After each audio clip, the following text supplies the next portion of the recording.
Assalamualaikum warahmatullahi wabarakatuh. Selamat siang pemirsa setia TVRI Jambi dimanapun Anda berada. Senang rasanya saya Septinita dapat kembali menjumpai Anda dalam program Kabar Jambi edisi Kamis 30 Januari 2025. Program Kabar Jambi ini memang kami dedikasikan untuk menginspirasi, memberikan informasi dan juga edukasi kepada seluruh masyarakat Provinsi Jambi, terutama di kalangan generasi muda. Dan memang pemirsa, untuk program Kabar Jambi ini kami memang selalu menghadirkan narasumber yang luar biasa hebat di bidangnya masing-masing. Dan sesuai dengan tema kita hari ini, saudara, untuk tema hari ini sangat menarik, yakni Muda Mendunia, yang dimana narasumber kita hari ini telah menorehkan prestasi di kancah internasional. Kita sapa terlebih dahulu narasumber kita yang pertama, yakni ada Jihan Nurhaliza selaku mahasiswa berprestasi. Halo, selamat siang Jihan. Selamat siang Kak. Gimana kabarnya siang hari ini? Alhamdulillah sangat baik dan sehat. Baik, semangat terus ya. Dan gimana perjalanannya tadi ke sini? Perjalanannya dari rumah ke sini sangat-sangat lancar, cuaca juga sangat mendukung. Ya, bagus ya, baik sekali. Oke, selanjutnya kita sapa narasumber kita berikutnya, yakni ada Izhar Bafadal MN, selaku atlet catur Jambi yang sudah menoreh prestasi kejuaraan turnamen catur internasional di Jakarta yang dilaksanakan 25 hingga 27 Januari kemarin, tahun 2025. Halo, selamat siang Izhar. Ya, selamat siang juga Kak. Bagaimana kabarnya siang hari ini? Alhamdulillah baik. Baik ya, selalu sehat ya.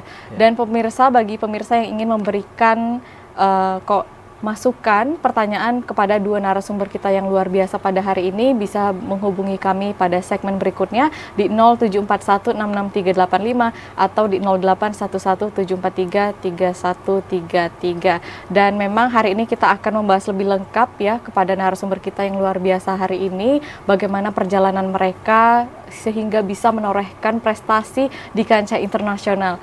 Oke, kita ke Izhar dulu deh. Ya, Izhar, untuk saat ini Izhar baru saja ya menorehkan prestasi di Jakarta beberapa hari yang lalu. Nah, bisa diceritakan sedikit perjalanannya dan juga awal ketertarikan, kenapa tertarik dengan catur? Baik, untuk awal sekali saya tertarik dengan catur itu pertama kali usia 7 tahun Kak ya. Saat itu saya sedang lihat ada catur gitu, pengen saya coba, ini apa sih, kan umur 7 tahun. Ya pengen main gitu kan, kita coba main-main. Awalnya main dengan kakek saya gitu kan, saya coba main, kalah terus. Akhirnya saya penasaran, jadi saya ajak main lagi kakek saya kalah lagi, saya ajak main lagi, kalah lagi. Akhirnya saya penasaran, akhirnya saya panggil pelatih gitu Kak. Panggil pelatih untuk latihan catur aja, usia 7 tahun. Panggil pelatih dari usia 7 tahun, Iya. Karena tidak bisa mengalahkan kakek ya? Iya benar, jadi saya penasaran kenapa saya tidak bisa mengalahkan kakek saya, padahal main catur kan sama aja, saya pikir kan. Mau pegang hitam kalah, pegang putih saya kalah juga, jadi saya harus pegang apa menang gitu kan. Ya jadi saya akhirnya panggil pelatih pada saat itu. Singkatnya saya ikut pelatihan dan saya mulai ikut event-event, akhirnya saya ikut O2SN pada zaman itu namanya. Masih sekolah dasar? Masih sekolah dasar di kelas 4 SD. Kelas 4 SD. Sudah mengikuti event dari? O2SN. Kebetulan waktu itu ya O2SN Kota Jambi itu mewakili kecamatan. Dan saya menjuarai O2SN tersebut, Kota Jambi. Wah, setelah mengikuti pelatihan tadi Iya, langsung bisa menjuarai salah satu event ya? Ya, O2SN. Pernah mengalami kegagalan nggak masih di tingkat-tingkat SD itu? Pada tingkat SD pernah mengalami kegagalan, di tingkat provinsinya saya gagal untuk menjuarainya. Oh, jadi dari SD sudah mengikuti tingkat provinsi? Sudah ikut tingkat provinsi, karena juara di kota maka saya lolos ke provinsi dan di provinsinya saya gagal. Nah, itu sudah dapat kegagalan pertama ya? Kegagalan selama pertama. menekuni catur ini. Benar. Ya? Nah, setelah itu apakah berusaha mengganti pelatihnya atau seperti apa setelah tahu gagal? Setelah tahu gagal justru saya meningkatkan latihan terus. Saya penasaran kenapa saya nggak lolos ya. Padahal orang lain bisa saja lolos gitu kan. Saya terus tingkatkan latihan di SD tersebut hingga akhirnya saya ke jenjang SMP dan SMA. Saya terus tetap latihan, saya tidak pindah cabur. Oh, pelatihnya masih sama? Pelatihnya masih sama. Pelatihnya masih sama. Iya, masih sama. Oke, dari awal kan mungkin disebutkan memang dari awal memang mengalahkan kakek seperti itu. Apakah tidak tertarik dengan cabur yang lain, tetap dengan catur? Tetap dengan catur. Sepertinya saya tertarik dengan mengasah keterampilan dan berpikir gitu kan, mengasah otak juga gitu kan Kak. Jadi saya suka dengan permainan strategi gitu Kak. Saya tertarik dan saya tidak pindah. Oke, jadi mengatur strategi juga mengasah pikiran ya. Iya, Selain benar. itu keunggulan lainnya dari catur ini apa yang membuat kamu tertarik? Ya kita kan dituntut main catur ini kan berstrategi, ada menang ada kalahnya. Jadi ada jiwanya saat kita menang itu bagaimana, dan saat kita kalah kita harus bagaimana. Jadi catur ini seperti kehidupan. Kita bisa mengatur langkah ke depannya gimana, dan tidak bisa kita balik lagi ke belakang mundur, nggak bisa. Di catur seperti itu Kak. Wah, menarik sekali ya. Oke, kita ke Jihan nih. Jihan, bisa diperkenalkan diri kamu, latar belakang pendidikan kamu seperti apa selaku kamu mahasiswa yang berprestasi? Baiklah, terima kasih atas kesempatannya. Perkenalkan, nama saya Jihan Nurhaliza. Biasanya saya dipanggil Jihan. Usia saya 19 tahun. Saya berasal dari Muara Bulian, Kabupaten Batanghari. Saya merupakan mahasiswa semester 4 program studi bisnis digital Universitas Jambi. Jadi capaian terbesar saya menjadi ketua tim pada lomba internasional yang alhamdulillah lomba tersebut meraih penghargaan perunggu pada lomba DIIID, yaitu Digitalisasi International Invention, Innovation, dan Desain yang diadakan oleh Universitas Maracawangan Johor pada tahun 2024. Selain itu, pada saat ini saya hanya fokus kuliah dan mengikuti organisasi Himpunan Mahasiswa Program Studi Bisnis Digital sebagai sekretaris umumnya, Kak. Wah, ini mahasiswanya aktif sekali ya. Berarti sudah semester berapa? Baru semester 4. Baru semester 4 ya. Baru semester 4 sudah aktif ya mengikuti organisasi di kampus, sudah mengikuti kompetisi-kompetisi tingkat kampus bahkan internasional ya. Iya. Ini bisa diceritakan kamu awalnya kenapa tertarik untuk masuk jurusan bisnis digital? Saya tertarik masuk jurusan bisnis digital karena emang dari kecil saya sangat menyukai yang namanya teknologi. Karena saya suka bermain gadget, scrolling TikTok, Instagram, jadi saya seperti tertarik. Saya harus mencari kemampuan lebih nih dari bermain gadget, bukan hanya bermain aja gitu. Jadi saya kan sekarang kita lagi maraknya tentang AI, Kak. Jadi saya ingin mendalami apa sih itu AI. Sepertinya tertarik nih.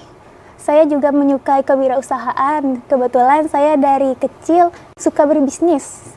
Oh, Jadi, bisnis apa tuh?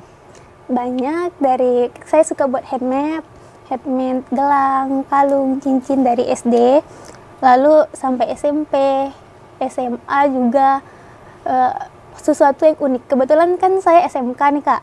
Jadi emang ada di SMK itu jurusan kewirausahaan. Jadi awalnya kamu sudah di wirausaha ya, terus kamu terjun ke bisnis digital yang mungkin ada rencana untuk di pemasaran tadi ya? Ya, saya tertarik di bisnis digital karena menurut saya asik nih, sesuai dengan fashion dan cita-cita saya.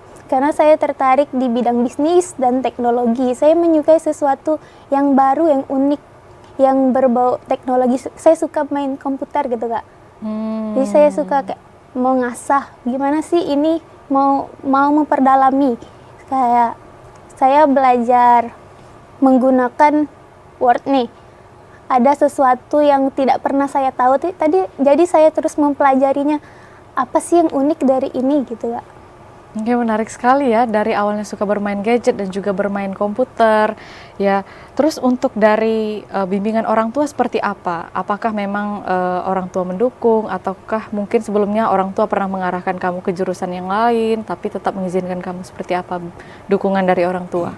Kalau orang tua selalu mendukung semua keputusan anaknya, tidak pernah menuntut harus ini, harus itu. Kalau pesan dari orang tua, lakukan apapun yang kalian suka selagi itu positif dan bisa menambah keterampilan dan pengalaman. Wah, ini menarik sekali ya, orang tuanya penuh support ya, penuh betul. dukungan.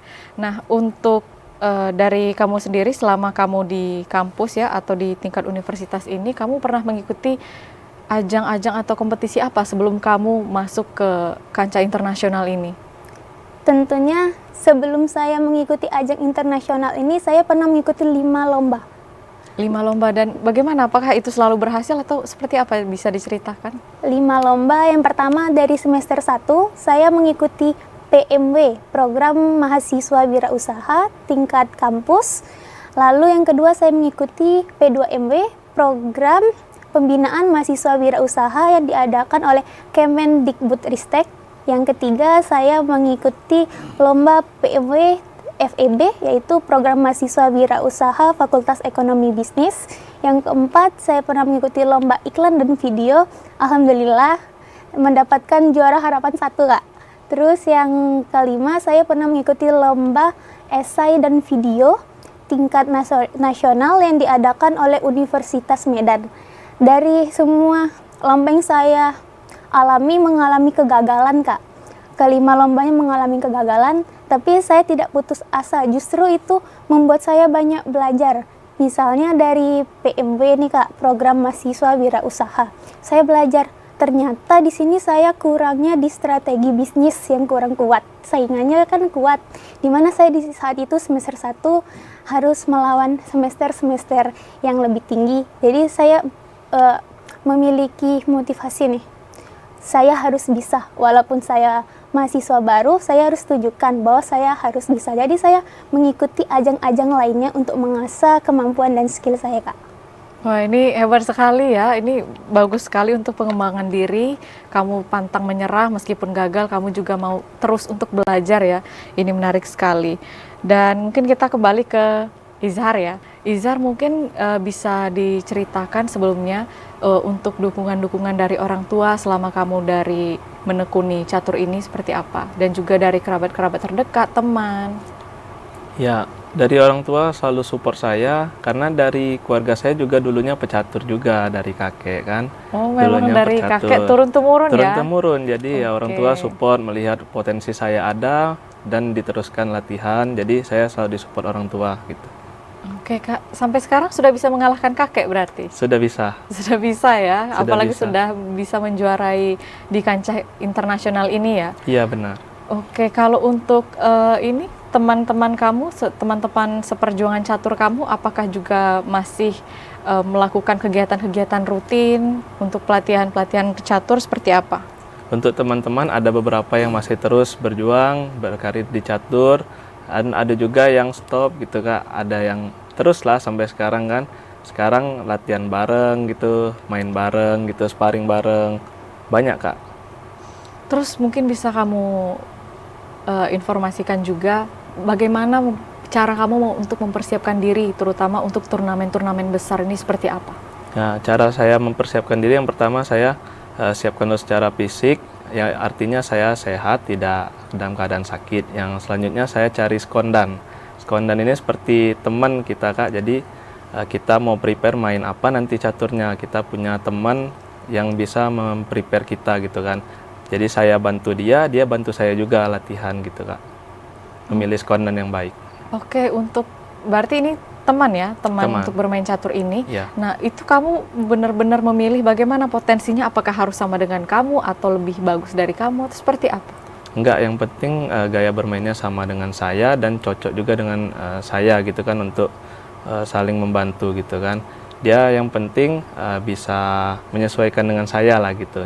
Jadi saya yang memilih skondannya gitu ya. Jadi skondan saya juga menyesuaikan dengan saya gitu, Kak. Oke, menyesuaikan ya. Ya.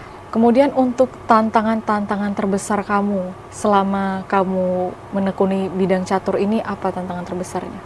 Tantangannya ya untuk selalu bermain dengan baik, Kak, gitu.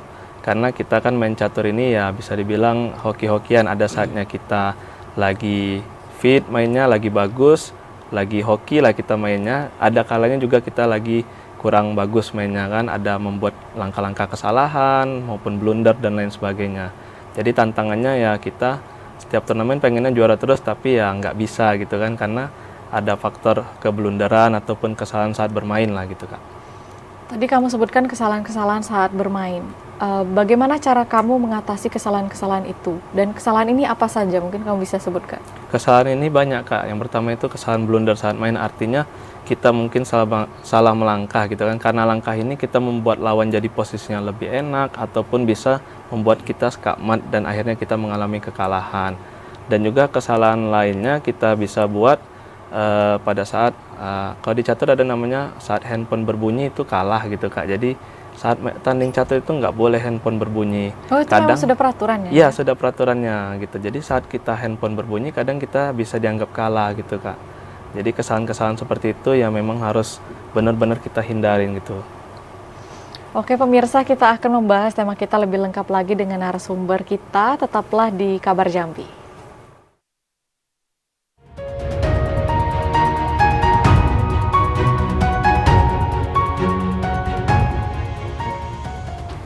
Terima kasih pemirsa setia TVRI Jambi, Anda masih bersama kami di program Kabar Jambi, dan kita masih bersama dua narasumber kita yang luar biasa hebat pada hari ini, yakni ada Jihan Nurhaliza dan juga Izhar Bafadal MN, atlet catur Jambi dan juga mahasiswa berprestasi.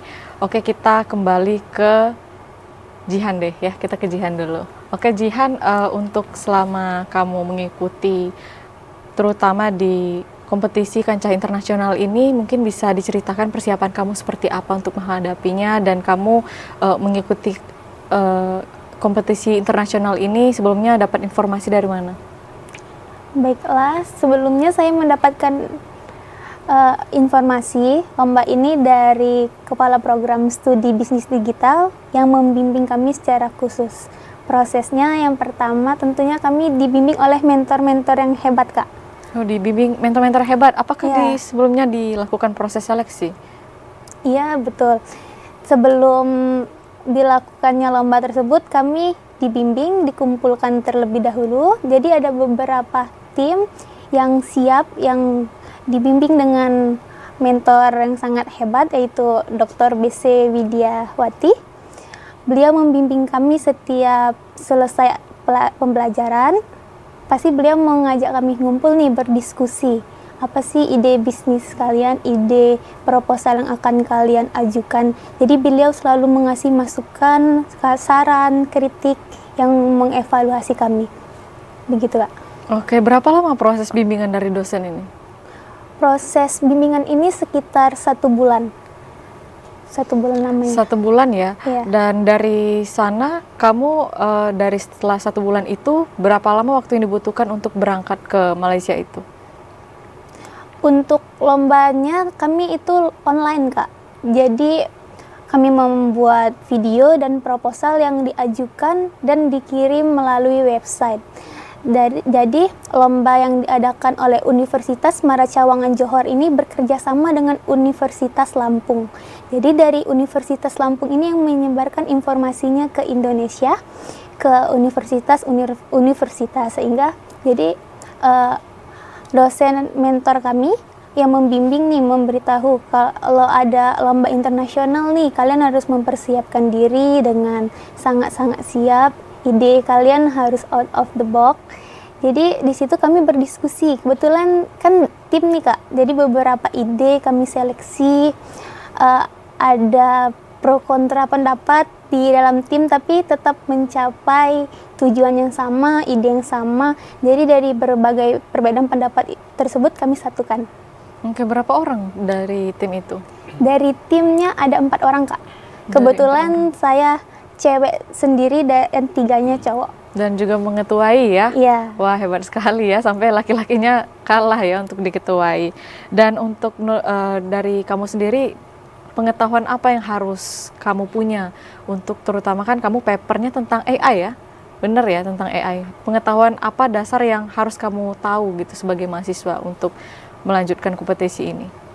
Sebagai mahasiswa, karena kami ini membahas tentang AI, tentunya kami harus memperdalam ilmu mengenai apa sih AI itu, apa aja sih AI yang harus diketahui untuk mahasiswa, pemula, bahkan orang profesional.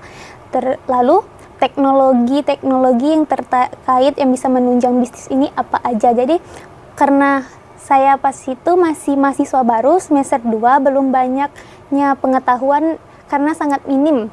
Jadi saya mencari pengetahuan tambahan sendiri dengan mengikuti seminar pelatihan tentang AI, seminar mengenai teknologi, seminar mengenai bisnis kewirausahaan, Kak. Oke, dan untuk tantangan-tantangan terbesar selama kamu mengikuti event-event ini, apa aja tantangan-tantangannya? Tantangan terbesar yang saya ikutin ya tentunya minder dari teman-teman kan. Pada saat itu masih mahasiswa baru semester 2 yang minim sekali pengetahuan mengenai AI dan teknologi karena kami emang belum fokus mempelajari mengenai AI. Jadi dengan teman-teman sebaya saya harus memiliki kemampuan yang lebih nih, harus lebih memahami apa sih AI itu, apa sih tentang media AI, bagaimana sih cara membuat website untuk mendunia gitu. Jadi banyaknya kendalanya di situ mungkin Kak, harus banyaknya ilmu, banyaknya pengetahuan mengenai, harus bisa membedakan antara teknologi, bisnis, wirausaha, dan AI.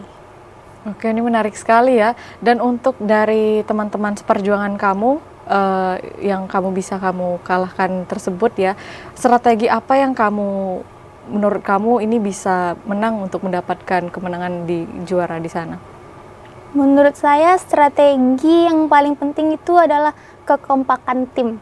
Kekompakan tim ya, jadi tidak boleh ada perbedaan pendapat. Perbedaan pendapat itu pun harus disatukan harus ya. Disatukan. Oke, ya menarik sekali. Kita kembali ke Izhar. Ya, oke Izhar, untuk saat ini kesibukan kamu apa aja nih selain atlet catur Jambi? Ya, selain atlet catur Jambi, saya sedang menempuh kuliah S2 sekarang. Oh, menempuh kuliah S2 ya? Iya. Boleh tahu jurusannya apa nih sekarang? Jurusannya Manajemen Pendidikan Islam. Manajemen Pendidikan Islam. Ya, di UIN Sultan Taha Saifuddin Jambi. Oke, apakah itu juga selinear dari S1-nya ke S2-nya? Iya, benar. Selinear ya? Ya. Wah, berarti kamu selain jadi mahasiswa juga sebagai atlet. Ya. Nah, untuk kedepannya kamu ada berpikir nggak apakah selalu ingin menjadi atlet atau sesuai dengan bidang akademik yang kamu tekuni sekarang, seperti apa kamu membacanya? Ya, saya tetap menekuni bidang akademik saya juga sambilan saya sebagai atlet gitu Kak. Jadi saya tidak terpatok salah satu aja, tapi dua-duanya, baik akademik maupun non-akademiknya juga Kak. Oke, tetap kamu tekuni ya dua-duanya ya? Dua-duanya. Untuk rencananya kamu sampai berapa lama untuk mau menjadi atlet ini?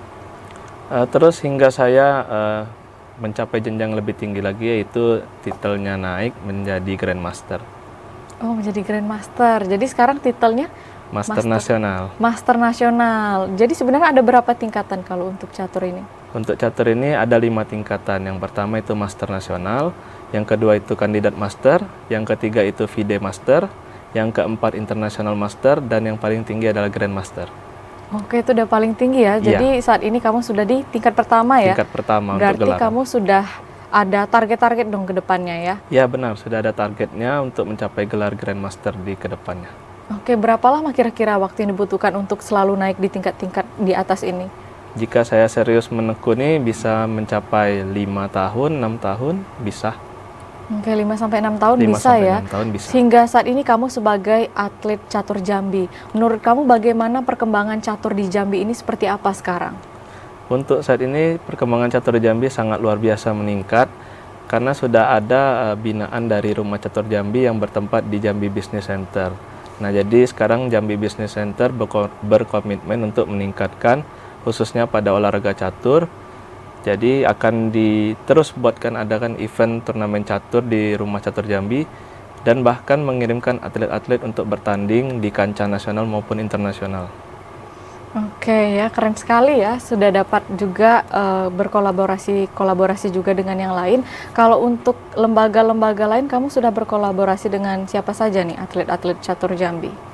Untuk dengan lembaga lain mungkin belum ada, hanya saja dengan Jambi Business Center. Oke, dan ketika melihat perkembangan catur ini sudah bagus sekali ya, sudah meningkat ya. Kalau untuk saat ini, apakah sudah ada event-event berikutnya yang ingin kamu ikuti di tahun 2025 ini setelah kamu mendapatkan kejuaraan internasional? Ya, sudah ada dalam waktu mendatang. Insya Allah kami akan mengikuti kejuaraan di Malaysia di awal Februari ini. Di awal Februari ini sudah sangat dekat sekali ya? Iya, sudah sangat Yang terakhir dekat ini sekali. tanggal 27, kemudian di awal Februari. Di awal Dan Februari. untuk pelatihnya, apakah masih sama? Apakah kamu butuh banyak pelatih atau seperti apa? Untuk pelatihnya, saya butuhnya pelatihnya sama, cuman hanya saja saya menggunakan teknik sekondan gitu. Jadi saya menggunakan sekondan saya sebagai pelatih, dan orangnya berbeda dengan yang pelatih saya dulu. Oke, dan untuk persiapan nih menuju di event berikutnya, itu kamu persiapannya apa yang benar-benar yang sangat matang yang harus kamu siapkan? Untuk persiapannya saya terus latihan, menyiapkan fisik, menjaga kesehatan lah utamanya. Selanjutnya saya terus dengan sekondan saya, terus main, sparring, latihan taktik segala macam di bidang catur itu banyak Kak. Ada end game, ada opening, ada middle game gitu Kak. Jadi saya latihan terus dengan sekondan saya, itu tekniknya. Oke, nah kamu kan sudah mendapatkan kejuaraan nih di internasional. Apa sih strategi yang benar-benar khusus yang kamu merasa dengan strategi ini kamu bisa membawa kamu ke kemenangan ini? Strategi khususnya yang penting kita fokus menjalankan langkah yang terbaik, kita pikirkan posisi terbaik buah kita sehingga mendapatkan kombinasi buah yang baik untuk mencapai kemenangan. Oke, dan juga ini kamu bilang rutin ya, rutin melakukan latihan ini dengan sekondan tadi. Berapa lama itu pengulangan kegiatan rutin ini kamu lakukan? Seminggu itu saya bisa 3 kali latihan dengan sekondan. 3 kali ya, Ya, dan ini seminggu. tiap minggu terus berkelanjutan Terus sampai berkelanjutan. lomba ini. Iya, Nah, benar. kamu juga tadi disebutkan kamu sebagai mahasiswa. Bagaimana cara kamu mengatur waktu sebagai kamu mahasiswa, sebagai atlet catur Jambi? Seperti apa kamu mengaturnya? Apakah ini mengganggu kuliah kamu atau Tentunya seperti apa? tidak mengganggu kuliah. Jadi untuk jadwal kuliah saya itu kebetulan S2 itu kan sore dan malam gitu kan. Nah, jadi untuk pagi hingga menjelang sorenya saya bisa gunakan untuk latihan olahraga seperti catur dan lain sebagainya. Dan di saat sore dan malam harinya baru saya menjalani kuliah gitu Kak.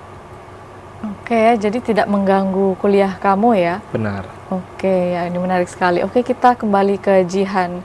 Jihan, mungkin bisa diceritakan seperti apa kamu bekerja sama dengan teman-teman dan juga kendala-kendala yang kamu hadapi dari awal sampai kamu di sana. Apakah kamu juga ke Malaysia?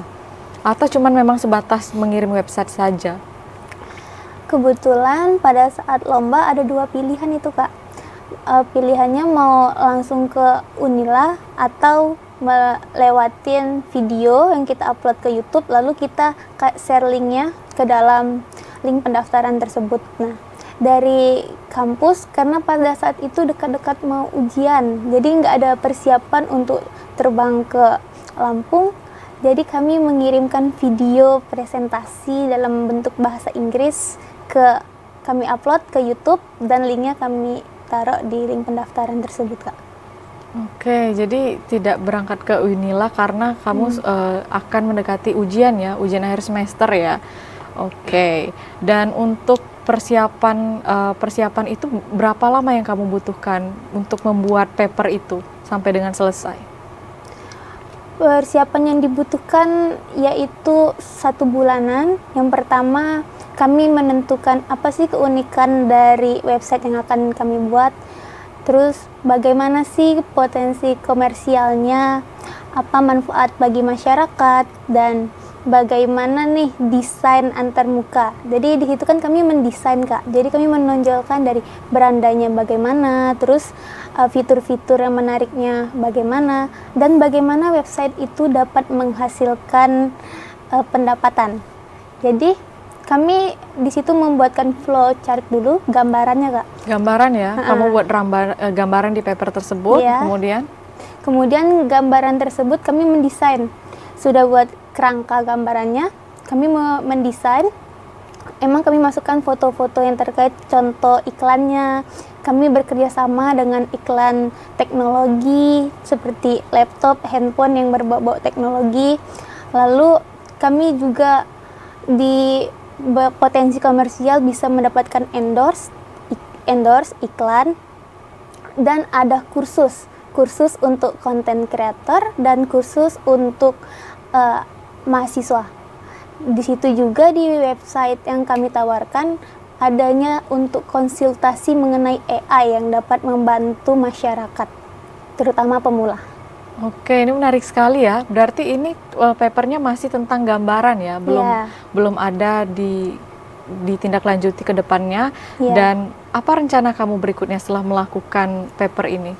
Rencana kedepannya bakal kami kembangkan emang menjadi website dan menjadi web aplikasi. Oke, akan segera direalisasikan ya. Insya Oke, Allah. pemirsa, kita masih akan membahas tema kita lebih lengkap lagi usai jeda pariwara berikut ini. Tetaplah di Kabar Jambi.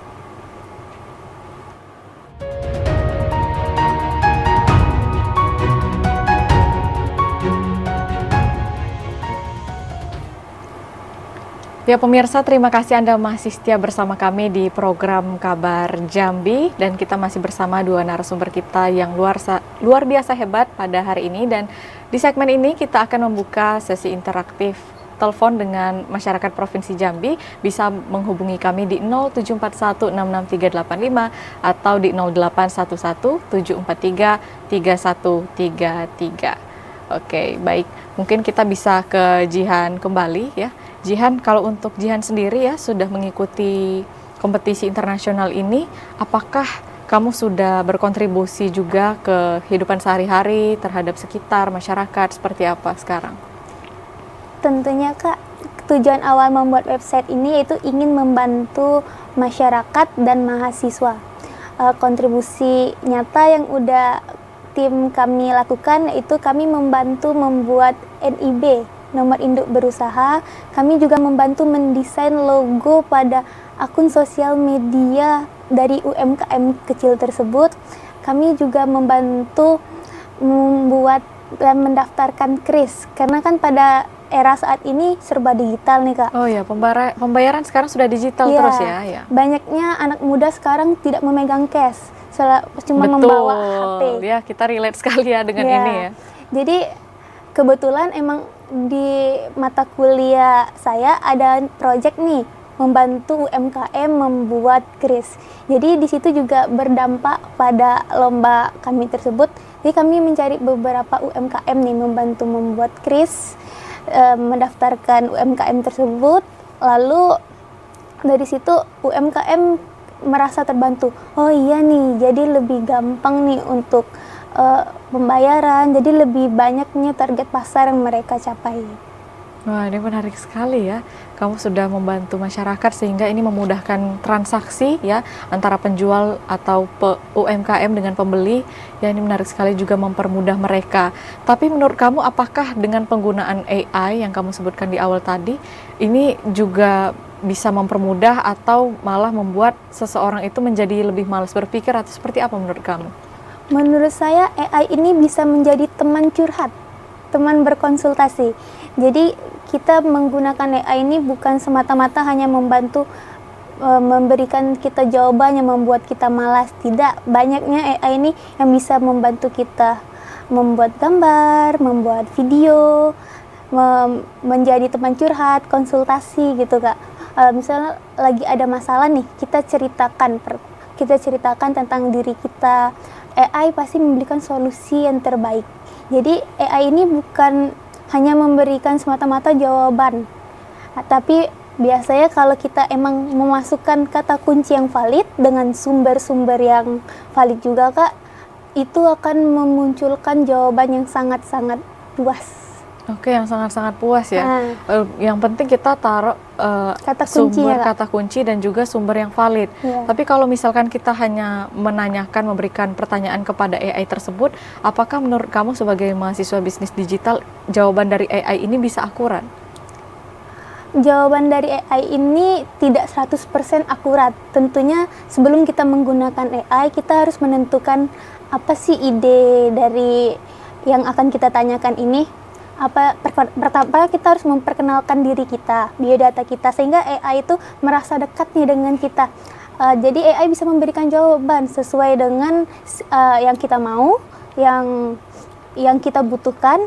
Jadi setelah kita memperkenalkan diri, terus kita ceritakan Kak, apa sih yang kita butuhkan tersebut.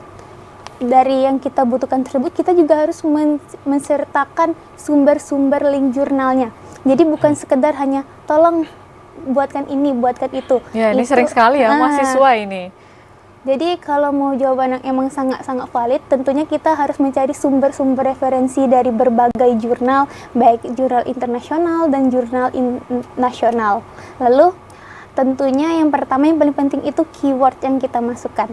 Ya, kata kunci ya. Iya. Ya, ini penting sekali ya kita imbau mahasiswa ya bahwa AI ini tidak 100% akurat. Betul. Jadi kalau misalkan kita ingin menggunakan AI untuk membantu kita, terutama kita sebagai mahasiswa, kita tetap harus mencari sumber yang akurat melalui jurnal internasional tadi. Iya. Ya, ini penting sekali. Oke, kita kembali ke Izhar. Oke, Izhar, kalau kamu melihat ya, kamu kan sudah mencapai prestasi di kancah internasional. Nah, kamu ini sudah sangat keren sekali ya, mengharumkan nama Jambi ya, terutama bisa mengalahkan negara-negara lain. Mungkin kamu bisa sebutkan peserta-peserta dari negara mana saja yang bisa kamu kalahkan? Negara yang saya kalahkan itu ada 3 negara lain, itu Italia, Australia, dan Myanmar. Wah, keren sekali ya. Iya. Wah, hebat sekali, sudah 3 negara bisa kamu kalahkan. Dan ketika kamu melihat lawan kamu sendiri, apakah kamu bisa membaca strategi mereka? Ya, bisa. Tentunya dari melihat langkah-langkah yang dijalankannya, kita bisa melihat strategi bagaimana cara mereka bermain, gaya bermainnya bagaimana, bertahan, menyerang, atau posisional, dan lain sebagainya gitu, Kak. Tentunya kita bisa lihat dari langkah-langkahnya gitu. Dari langkahnya kita bisa sudah tahu ya, ini metode yang dia pakai ini kamu sudah hafal ya, sudah tahu ya. Ya, sudah hafal. Jadi dia gaya bermainnya seperti apa, kita sudah lihat dari langkahnya, oh ini bertahan, ini posisional, ini menyerang gitu, Kak. Oke, mungkin kamu bisa diceritakan sebagai atlet catur Jambi kesalahan umum yang paling sering dilakukan oleh catur pemula ini apa dan bagaimana cara menghindarinya? Kesalahan catur pemula ini biasanya yang pertama ya dia kurang sungguh-sungguh latihan. Yang kedua itu pada saat latihan kadang dia malas-malesan dan kurang fokus sih, Kak. Nah, jadi kalau kita main catur itu mestinya fokus gitu kan, semangat juga, dan juga kita mesti sering kita memegang catur gitu, Kak. Kadang kita sudah hari ini latihan, besoknya enggak. Catur nggak bisa seperti itu, dia harus sering dipegang, disentuh, dan dijalankan gitu, Kak. Harus sering dipegang. Kalau tidak sering kita pegang, maka kita akan kaku bermain catur. Oke, jadi memang kita harus menghindari kesalahan-kesalahan tersebut dengan sering latihan ya, dengan kondisi kesehatan yang bagus juga, ya seperti itu. Dan mungkin kamu sudah menorehkan prestasi ini, selain mengharumkan nama Jambi, apa kontribusi kamu untuk para atlet-atlet yang baru, untuk para catur-catur pemula ini, seperti apa? Untuk para catur pemula ini saya sangat mengharapkan terus giat berlatih, berkarya, mengikuti event-event rutin yang diadakan juga di Rumah Catur Jambi untuk mengasah kemampuan dan terus meningkatkan prestasi gitu, Kak. Kan kita ada turnamen rutin di Rumah Catur Jambi baik dari kalangan pelajar maupun turnamen umum dan lain sebagainya, juga berbagai kategori kita adakan. Nah, saya sangat mengharapkan para pecatur-pecatur pemula terus mengasah kemampuannya dan meningkatkan prestasi pada event-event tersebut gitu, Kak. Oke, apakah kamu juga sebagai pengajarnya di sana, pelatihnya? Ya benar, kebetulan saya sebagai pelatihnya juga sekarang di sana di Rumah Catur Jambi, jadi membuka pelatihan juga bagi para khususnya pemula-pemula yang ingin dilatih, ya bisa di Rumah Catur Jambi gitu, Kak. Oke, ya sudah berapa lama kamu sebagai pelatih ini? Kamu kan memang sudah dari umur 7 tahun ya? Iya, benar. Sudah umur berapa kamu sudah menjadi pelatih ini? Untuk menjadi pelatih ketika saya sudah mendapatkan gelar Master Nasional di usia 20 tahun, Kak. Oke, jadi jika kita ingin menjadi pengajar atau pelatih ini harus mendapatkan gelar Master Nasional, Ya, itu minimalnya? Ya, minimal gelar Master Nasional ataupun gelar Pelatih Nasional ada juga, Kak. Oke, kemampuan-kemampuan apa saja yang harus dimiliki oleh para catur pemula ini menurut kamu yang bisa membawa potensi mereka ke event-event? Untuk strategi yang bisa dikuasai mereka itu teknik opening dan ending game sebetulnya. Mungkin bisa diceritakan teknik itu seperti apa? Nah, jadi untuk opening game ini pembukaan kan banyak di catur itu variasi pembukaannya, ada pembukaan Italia, Sisilia, Spanyol, dan lain sebagainya. Para pecatur itu tahu ya nama pembukaannya banyak gitu, Kak, ribuan bahkan jutaan. Nah, dari opening ini mereka harus kuasain mana yang varian yang mereka sukai. Ada yang sukanya varian Italia, ada yang varian Spanyol, ada yang Sisilia, ada yang Perancis. Nah, itu para pecatur mesti punya pegangan lah. Satu pegangan, kalau dia pegang putih varian apa sukanya, kalau pegang hitam dia varian apa sukanya. Dan juga di ending game juga perlu mumpuni dia. Kita sebagai pecatur harus paham endgame, bagaimana kita mengolah buah saat di air permainan. Kan sayang kita jika sudah buahnya unggul kemenangan tapi tidak bisa memenangkan pertandingannya, kan sayang. Jadi di openingnya sudah bagus, middle game sudah bagus, di ending gamenya juga harus tetap bagus dan stabil. Nah, kalau kurang stabil maka kita akan mengalami kekalahan, malah buahnya jadi berbaik kalah gitu Kak. Jadi end game-nya mesti dikuasain, baik main pion bagaimana, sepasang gajah bagaimana, sepasang benteng bagaimana, dengan menteri sendirian bagaimana, harus sudah di luar kepala lah itu Kak, tekniknya harus sudah dikuasai. Oke, ini terlalu banyak ini ya, berarti kita tidak bisa menguasai semuanya, jadi cukup dengan memilih teknik mana yang kita sukai. Benar, dengan varian yang kita sukain, baik itu hitam maupun putih gitu kan. Kita punya pegangan, pegang putih, oh kita sukanya main ini ya, kita jalan ini setiap bertanding. Dan itu aja yang kita fokus, kita tekuni sampai benar-benar kita paseh pada pembukaan tersebut. Wah, ini menarik sekali ya. Oke, kalau untuk di sana, apakah bagaimana cara kamu untuk membaca langkah-langkah lawan kamu atau teman kamu itu sehingga kamu bisa mengalahkan mereka? Ya, untuk membaca langkah-langkahnya itu terjadi di middle game. Nah, middle game ini permainan babak tengah, di mana ya babak tengah di mana kita sudah mengeluarkan semua perwira, sudah mengamankan raja, dan kita tinggal memasang strategi posisi untuk mencapai kemenangan, di mana ada posisi-posisi yang bisa membuat kita unggul, yaitu mengambil jalur yang kosong atau mengancam pion lawan atau menyerang sayap-sayap rajanya. Itu bisa dibuat di middle game gitu Kak. Jadi strategi ini sangat baik untuk diterapkan gitu Kak. Oke, kira-kira berapa lama waktu yang dibutuhkan dari catur pemula hingga dia itu bisa mahir menurut kamu berdasarkan pengalaman pribadi kamu? Berdasarkan pengalaman saya, jika memang pecatur pemula tersebut sungguh-sungguh latihan dan memang ingin maju, dalam waktu 1-2 tahun dia bisa meningkat jauh drastis gitu.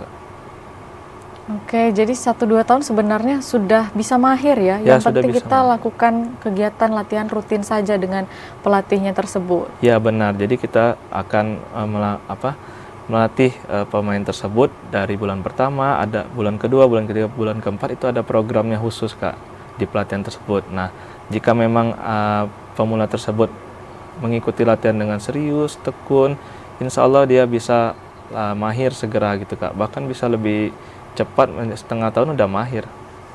Oh ya, jadi tergantung dengan individunya lagi ya, apakah dia memang serius sungguh-sungguh, ataukah dia memang tidak rutin ya, seperti itu ya. Oke, kita kembali ke Jihan nih. Oke, kalau untuk Jihan sendiri ya, saat ini kamu sudah berada di semester 4. Bagaimana kamu melihat jenjang karir kamu ke depan? Apakah kamu memang akan terus menekuni AI atau seperti apa? Menurut saya nih Kak, jenjang karir yang saya lihat sesuai dengan yang fashion saya. Saya ingin mengasah di bidang bisnis digital dan teknologi, yaitu melalui pemanfaatan inovasi teknologi berbasis digital, yaitu dengan membantu para UMKM kecil, membantu masyarakat, dan membantu teman-teman sebaya saya, begitu. Oke, biasanya kalau untuk di bisnis digital ini profesinya seperti apa yang sudah dalam gambaran pikiran kamu itu, apa profesinya kira-kira? Menjadi wirausaha yang sukses. Wirausaha ya? Wirausaha, menurut kamu sebagai wirausaha ini kesalahan-kesalahan apa yang membuat wirausaha itu tidak berhasil? Mungkin bisa kamu hindari dengan melakukan apa? Menurut saya sebagai seorang wirausaha, tentunya yang pertama sebelum menjalankan usaha tuh kita tentukan tujuannya. Tujuan dari kita menjalankan usaha ini apa? Lalu persiapan yang kita lakukan, apakah itu sudah matang? Harus kita prepare gitu Kak. Persiapan ya? Iya, perlu adanya tujuan dan persiapan. Oke, jadi setelah itu kamu ingin mendapatkan jenjang karir ini yang membantu UMKM ini khususnya ya.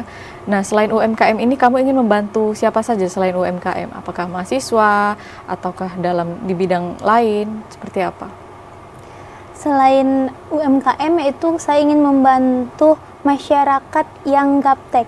Kan kita tahu nih Kak, kalau di daerah-daerah terpencil belum banyak yang mengetahui tentang teknologi karena adanya kendala kekurangan jaringan mungkin. Mereka tidak tertarik dengan teknologi. Jadi kadang mereka tahu tapi mereka menutup telinga gitu Kak. Karena di era yang saat ini menurut saya sangat butuh pemahaman dan inovasi mengenai teknologi sehingga kita bisa membantu bangsa.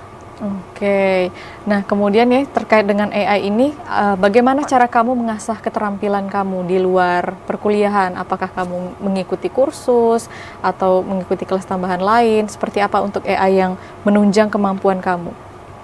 Untuk saat ini mungkin saya belum mengikuti kursus-kursus yang sangat khusus mengenai AI ini, akan tetapi saya sudah mengikuti beberapa seminar-seminar terkait AI. Oke, kamu sebagai mahasiswa ya, bagaimana kamu mendukung mahasiswa-mahasiswa lain yang ingin meraih prestasi seperti kamu juga, serupa dengan kamu, seperti apa? Yang pertama itu kita jangan takut akan kegagalan. Saya gagal tapi saya tidak menyerah. Karena di balik kegagalan tersebut merupakan bagian dari proses perjalanan kita menuju keberhasilan. Jadi jangan takut untuk bermimpi yang besar, kita harus mengambil langkah nyata untuk mewujudkannya. Oke ya, keren sekali ya. Oke pemirsa, kita akan kembali usai jeda pariwara berikut, tetaplah di Kabar Jambi.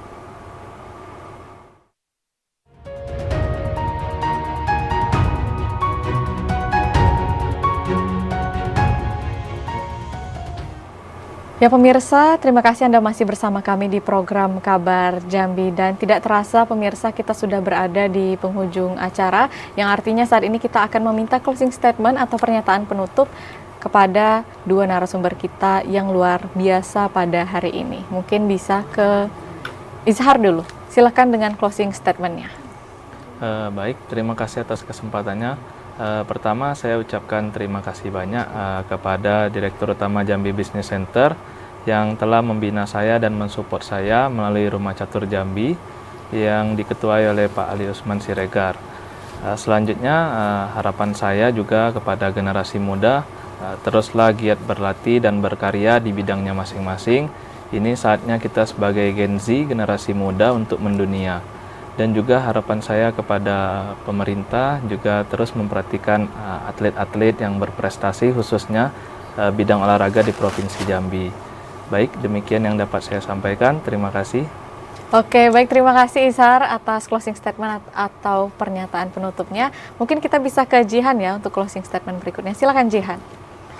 Yang pertama-tama saya mengucapkan terima kasih kepada mentor yang sangat hebat yang membina kami, yaitu membantu kami memberikan bimbingan dan arahan, yaitu kepada Ibu Dr. B.C. Widiawati, almarhum Rianto Toto, dan Bapak Agus Syarif. Selanjutnya saya juga mengucapkan terima kasih kepada keluarga saya, itu kedua orang tua saya yang selalu mensupport saya, apapun itu, apapun keputusan yang saya ambil dan saya buat. Dan selanjutnya saya berterima kasih kepada tim saya yang sangat hebat, karena melalui perbedaan pendapat kita tetapi kita tetap bersatu. Dan harapan saya untuk mahasiswa baru, untuk pemula, untuk semuanya, bahwa jika kita mengalami kegagalan sekali, jangan takut untuk mencoba kedua kali, ketiga kali, bahkan hingga kelima kali. Bahwa kegagalan itu bukan merupakan akhir, kegagalan merupakan proses dari perjalanan kita menuju keberhasilan dan suatu kemenangan. Baiklah, saya akan mengajak para anak muda Indonesia untuk terus berkarya, berinovasi, dan terus mengasah kemampuan yang kalian miliki. Jangan takut akan sesuatu kegagalan dan akan sesuatu hal yang meremehkan kita, buktikan bahwa kita bisa. Harapan saya untuk pemerintah yaitu agar mahasiswa di bidang bisnis digital, terutama yaitu di bagian teknologinya, agar lebih ditingkatkan bisa melalui teknologi, pendanaan, dan pelatihan serta bimbingan kewirausahaan. Baiklah, mungkin cukup sekian closing statement dari saya, Kak. Terima kasih. Oke, terima kasih Ishar dan juga Jihan telah hadir di studio TVRI Jambi. Dan pemirsa, semoga dengan tayangan ini, dengan adanya tayangan ini dapat memberikan informasi, edukasi, dan juga menginspirasi seluruh masyarakat Provinsi Jambi, terutama di kalangan generasi muda, sehingga Provinsi Jambi dapat mencetak generasi muda yang dapat menoreh prestasi di tingkat nasional dan juga internasional lagi nantinya. Terima kasih, saya Septinita dan bersama kerabat kerja yang bertugas pamit undur diri.